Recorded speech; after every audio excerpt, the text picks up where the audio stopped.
Hey guys, it's been a while since I posted a video. I thought I'd share some of my studies with you guys. I actually was going through some of my theological journals.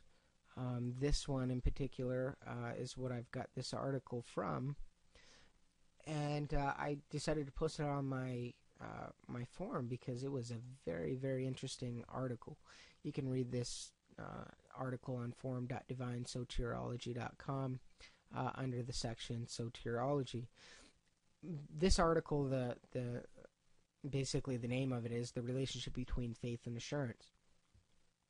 What I found very interesting is it shows the difference between modern Reformed theology and historical Reformed theology, and the difference in what they believed faith was, or their definition of faith, and also their definition of assurance, and it shows the difference. And I found that very interesting because this debate is actually roaring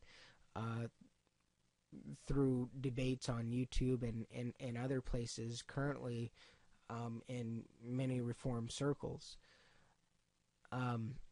So John MacArthur basically says that assurance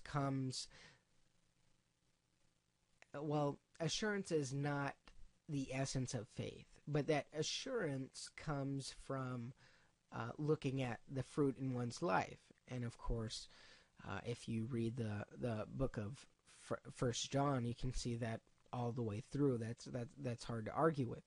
But let me just go ahead and quote John MacArthur here. It says that, and I quote, "The Bible teaches clearly that the evidence of God's work in a life is the inevitable fruit of a transformed behavior. Faith that does not result in righteous living is dead and cannot save. Professing Christians utterly lacking the fruit of true righteousness will find no biblical basis for assurance they are saved." No fruit, no assurance. Again, the fruit of one's life reveals whether that person is a believer or an unbeliever. There's no middle ground. If there's no fruit, you're not a Christian, or you don't have assurance that you are a Christian, rather. And of course, a good tree bears good fruit, and there's substance to what John MacArthur is saying. Now, John MacArthur is following in line with the Westminster Confession, following in line with James Boyce, R.C. Sproul. And then you have a contrary perspective, which is historical Reformed theology. And let me just go ahead and quote Martin Luther here.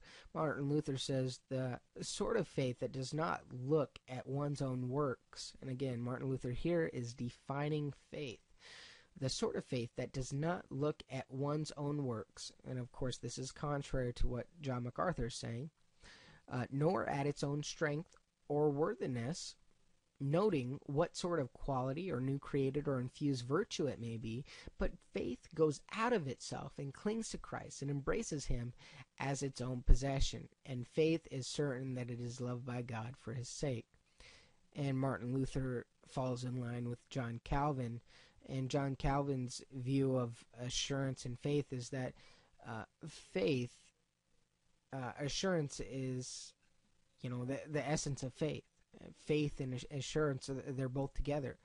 And I quote, "He alone is truly a believer who is convinced of a firm conviction that God is a kindly and well-disposed Father towards him, promises himself all things on the basis of his generosity, who, relying upon the promises of the divine benevolence towards him, lays hold on an undoubted expectation of salvation." And then, of course, that assurance of salvation is the essence of faith, where John MacArthur is basically saying the contrary. The assurance isn't necessarily the essence of faith, but assurance comes based on the fruit. In reading this article, I really started to grasp and look at my definition of faith and my definition of assurance, and truly I can see both points. I can see both perspectives. But you guys go ahead and check it out for yourself. Search out the scriptures. If you want, you can check out this article. It's really helped me in actually looking at some of my definitions and looking at my own doctrinal presuppositions. So, again, if you want to read this, this is on my forum, forum.divinesoteriology.com. God bless.